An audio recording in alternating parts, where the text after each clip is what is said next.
नमस्कार दोस्तों, कर्नाटक से एक बड़ी खबर आ रही है जो राजनीति के काली कोठरी और राजनेताओं के उजले कपड़े के अंदर छुपे गंदे चरित्र की धज्जियां उड़ा रही है। प्रज्वल रेवन्ना के कथित यौन उत्पीड़न का मामला बीते कई दिनों से सुर्खियों में है, ये तो आपको पता ही होगा।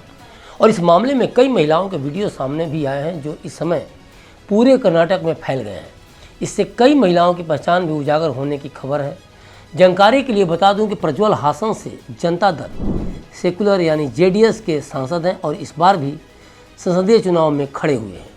अब जिस खबर का हम जिक्र कर रहे हैं वो ये है कि इंडियन एक्सप्रेस ने एक रिपोर्ट प्रकाशित की है जिसके मुताबिक इस कथित यौन उत्पीड़न की शिकार कई महिलाओं की वीडियो क्लिप प्रसारित होने के बाद उन्होंने पिछले 10 दिनों में अपने घर छोड़ दिए हैं। इंडियन एक्सप्रेस लिखता है कि हासन जिले की इन महिलाओं का वीडियो में पहचान सामने आने के बाद अपने ही कस्बे गांव में रहना मुश्किल हो गया है, जिसके चलते उन्हें अपने परिवार के साथ घर तक छोड़ने को मजबूर होना पड़ा है। पूरे मामले पर क्लिक इंडिया ने पहले भी रिपोर्ट प्रकाशित की थी जिसमें काफ़ी डिटेल में जानकारी दी गई थी। इस मामले में हर दिन कुछ नया निकल कर सामने आ रहा है। काफ़ी विरोध के बाद प्रज्वल रेवन्ना को तो पार्टी से निकाल दिया गया था। पूरे मामले की जाँच कर्नाटक सरकार ने एसआईटी को सौंप दी है। प्रज्वल के बारे में बताया जा रहा है कि वे जर्मनी चले गए हैं। ताज़ा अपडेट ये है कि विधायक एचडी रेवन्ना को एसआईटी ने एक महिला के अपहरण के मामले में 4 मई को गिरफ्तार किया है।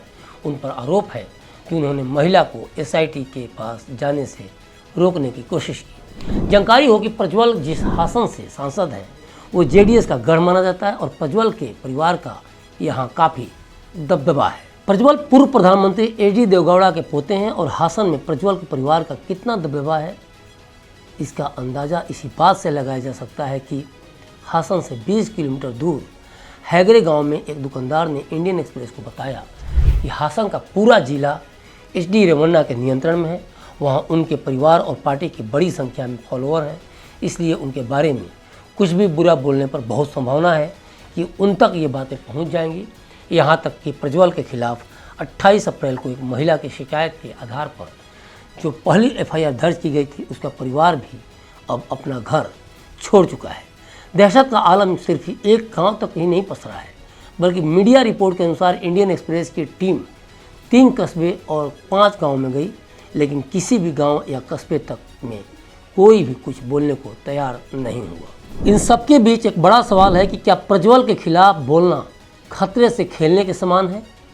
क्या प्रज्वल के परिवार पर लगे आरोपों पर कुछ कहने का मतलब उनके लिए हासन में रहना नामुमकिन है? बता दें कि पीड़ित महिला के पास के ही गांव में पूर्व जिला पंचायत के वो सदस्य रहते हैं जिन्होंने प्रज्वल के खिलाफ बलात्कार का केस दर्ज कराया है। जानकारी यह भी सामने आ रही है कि पार्टी की कई महिलाएं सोशल मीडिया पर प्रज्वल के साथ अपनी तस्वीरें हटा रही हैं और ये कहना है यहाँ के एक स्थानीय जेडीएस नेता का। कुछ मामलों में पुरुष अपनी पत्नियों से सांसद के साथ उनके संबंधों के बारे में सवाल कर रहे हैं। कई तरह की बातें हैं जो मीडिया में सामने आ रही हैं। मीडिया में छपी खबरों में इस बात का साफ जिक्र है कि शिकायतकर्ता महिला के एक पड़ोसी ने बताया कि वो घरेलू सहायिका के तौर पर रेवन्ना के घर पर काम कर रही थी। जब उनके कुछ वीडियो वायरल होने लगे तब हमें उनके घर का ताला लगा दिखा। हमें नहीं पता कि वो कब यहाँ से चली गई। इंडियन एक्सप्रेस की खबर के अनुसार एसआईटी की टीम रेवन्ना के घर पहुंची तो बाहर जमा पार्टी कार्यकर्ताओं को वीडियो में दिखाई देती महिलाओं के बारे में बात करते सुना जा सकता था। एक ने कहा, मैं इस महिला को जानता हूं, वह हमारे घर के करीब रहती थी और जेडीएस का काम करने में काफ़ी सक्रिय थी। उनके घर पर ताला लगा हुआ है, उनके छोटे छोटे बच्चे हैं। एक अन्य ने बताया कि वीडियो में दिखाई देती वो महिला उनके पड़ोसी की रिश्तेदार है जो उनके घर के एक समारोह में भी शामिल हुई थी। इस क्षेत्र के एक दुकानदार ने इंडियन एक्सप्रेस को बताया कि महिलाओं की पहचान उजागर करना वाकई गलत था। उनका कहना था, मैं उनमें से कुछ को जानता हूं, वो लोग छिप गए हैं, पता नहीं वो लोग वापस लौट सकेंगे या नहीं। ये परिवार केस भी नहीं करना चाहते थे, लेकिन रेवन्ना परिवार के साथ केस लड़ते हासन में रह पाना संभव नहीं है। मीडिया स्रोतों के अनुसार गाँव में एक बड़ा फार्म हाउस है जिसमें प्रज्वल अक्सर जाते थे और एक पुलिसकर्मी के मुताबिक यहीं कथित तौर पर कुछ वीडियो रिकॉर्ड किए गए थे। फार्म हाउस के बाहर एक पुलिस कांस्टेबल तैनात रहता है। मीडिया में ये भी खबर है कि प्रज्वल दोस्तों के साथ यहाँ आता था और पार्टी करता था, लेकिन इसके अलावा उन्हें कुछ नहीं पता। एक पुलिस अधिकारी ने नाम न छापने की शर्त पर कहा कि स्थानीय इंटेलिजेंस इकाई को वीडियो क्लिप के बारे में पता था, लेकिन यह मसला इतना भयावह होगा इसका अंदाज़ा नहीं था। एक बात जो हमें इस पूरी घटना में झकझोर रही है वो ये है कि भाजपा ने कैसे इन आरोपों को खारिज करते हुए खुद को पूरे मामले से अलग कर लिया है।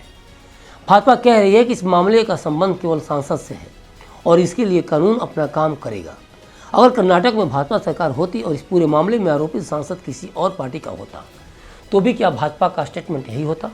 क्या होता अगर मैटर को दबा दिया गया होता, जैसा कि राजनीति में अक्सर होता है, या फिर केंद्र की भाजपा सरकार इन परिस्थितियों में सीबीआई जांच शुरू कर चुकी होती?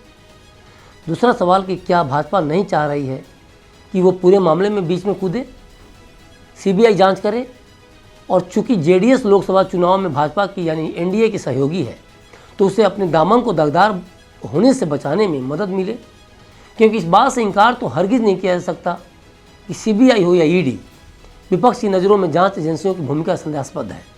और तीसरा सवाल कि क्या इसी संदेह के कारण कर्नाटक की कांग्रेस सरकार ने इसलिए एसआईटी का गठन किया क्योंकि उसे सीबीआई की जांच पर भरोसा नहीं था, और ख़ास तौर पर तब और जब भाजपा के सहयोगी है जेडीएस। और एक आखिरी सवाल कि कर्नाटक की कांग्रेस सरकार पूरे मामले में दूध की धूली है या सबसे ज़्यादा उसी का कैरेक्टर दगदार है। क्लिक इंडिया ने कर्नाटक के एक सीनियर जर्नलिस्ट से जब बात की तो उनका साफ कहना था कि पेन ड्राइव में कॉपी करके घर घर जाकर वीडियो को स्प्रेड किया गया है। जेडीएस नेता एचडी कुमारस्वामी ने दावा किया है कि उनके भतीजे और हासन से पार्टी उम्मीदवार प्रज्वल रेवन्ना से जुड़े कथित सेक्स स्कैंडल के वीडियो वाली 25,000 पेन ड्राइव चुनाव से पहले बांटी गई थी।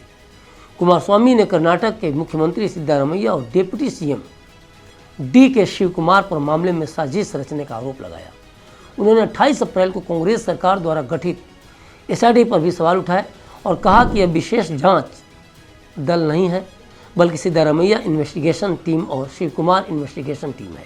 कुमारस्वामी जो आरोप लगा रहे हैं उसमें कितनी सच्चाई है ये तो वक्त ही बताएगा, लेकिन एक सवाल जरूर उठता है कि जब भी कांग्रेस से विपक्षी दलों के प्रवक्ताओं ने इस मामले पर मुंह खोला, किसी ने इस वीडियो पर बयानबाजी करते वक्त जेडीएस का नाम नहीं लिया। सबने कहा कि मोदी परिवार के सदस्य का यह कारनामा है।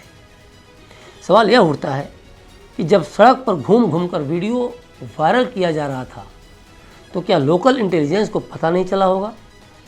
कर्नाटक में कांग्रेस की सरकार है, लोकल इंटेलिजेंस को सब पता था, वीडियो पहले से ही वायरल हो रहे थे। आज हालात ये हैं कि कर्नाटक के घर घर तक वीडियो पहुंच चुके हैं, तो फिर जिस दिन प्रज्वल की सांसदी को लेकर वोटिंग हो रही थी उस दिन वीडियो को क्यों वायरल किया गया? और जैसा कि मीडिया में ये खबर आम है कि उसी दिन यानी 26 अप्रैल को ही प्रज्वल विदेश भाग गए। उनके विदेश भागने में किसने मदद की? क्या कर रही थी कर्नाटक की पुलिस? अगर लोकल इंटेलिजेंस इन सब बातों की जानकारी होने से इनकार करती है तो उनकी काबिलियत शक के घेरे में तो आती ही है।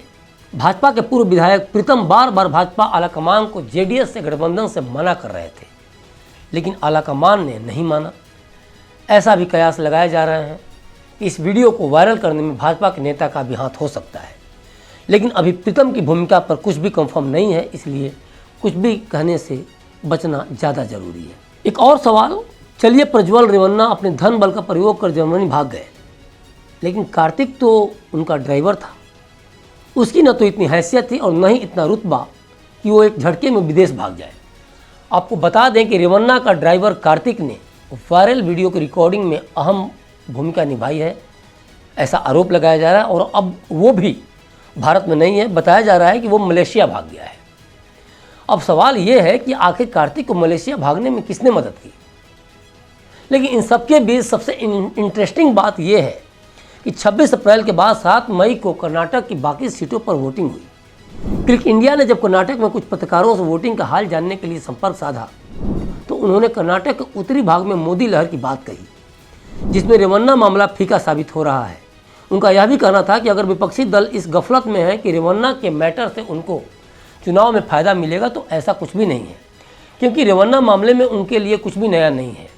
लेकिन सवाल ये उठता है कि कर्नाटक में बीजेपी 25 सीटों पर चुनाव लड़ रही है और उसकी सहयोगी जेडीएस 3 सीटों पर। दूसरी बात कि भाजपा ने साल 2019 के लोकसभा चुनाव में 25 सीटों पर शानदार जीत हासिल की थी। उस वक्त कांग्रेस और जेडीएस ने गठबंधन कर साथ में चुनाव लड़ा था और दोनों ने ही एक एक सीट पर जीत हासिल की थी। कर्नाटक में लोकसभा की कुल 28 सीटें हैं। तो क्या जिस मोदी लहर की बात कही जा रही है उसमें बीजेपी की सीटों में बढ़ोतरी होगी? यानी कि बीजेपी किसी भी हाल में 2019 में जीती हुई 25 सीटों पर काबिज तो रहेगी ही, साथ में और सीटें हासिल कर सकती है। बता दें कि 2019 में बीजेपी तब 25 सीटें जीती थी जब उसके पक्ष में लहर था और राज्य में उसकी सरकार थी। आज हालात विपरीत हैं। एक तो कुछ ही महीने पहले संपन्न राज्य विधानसभा चुनाव में कांग्रेस ने बीजेपी को सत्ता से बाहर कर खुद सत्तासीन है, और दूसरी बात कि रेवन्ना मामला जिसका असर ज़्यादा नहीं तो 2-3 सीटों पर होना तो तय है। ओवरऑल देखा जाए तो कर्नाटक इस बार बड़ा फैसला लेगा और ये राजनीतिक पार्टियों को भी पता है, लेकिन क्या फैसला लेगा इसकी हवा किसी को नहीं लग रही। और यही कारण है कि अपने अपने तरीके से पार्टियां चुनाव में जोर आजमाइश करती रहीं। तो अभी तक के लिए बस इतना ही। देखते रहिए क्लिक इंडिया और मुझे दीजिए इजाज़त। शुक्रिया।